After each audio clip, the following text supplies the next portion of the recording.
ইনকিলাব মঞ্চের মুখপাত্র ওসমান শরীফ হাদির মৃত্যুতে শনিবার ২০ ডিসেম্বর একদিনের রাষ্ট্রীয় শোক ঘোষণা করেছেন প্রধান উপদেষ্টা প্রফেসর মোহাম্মদ ইউনুস।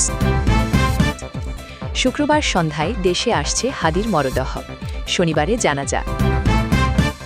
ইনকিলাব মঞ্চের মুখপাত্র শরীফ ওসমান হাদির মৃত্যুতে শোক প্রকাশ করেছেন বিএনপির ভারপ্রাপ্ত চেয়ারম্যান তারেক রহমান। বৃহস্পতিবার ১৮ ডিসেম্বর নিজের ভেরিফাইড ফেসবুক পেজে দেয়া এক পোস্টে এই শোক প্রকাশ করেন। ওসমান হাদির সন্তান ও পরিবারের দায়িত্ব নেবে সরকার, প্রধান উপদেষ্টা। শুক্রবার সারা দেশে বাদ জুমা, বিশেষ দোয়া ও কাফিন মিছরের ঘোষণা, জুলাই ঐক্য। ওসমান হাদির মৃত্যুতে দেশ জুড়ে বিক্ষোভ, মহাসড়ক অবরোধ।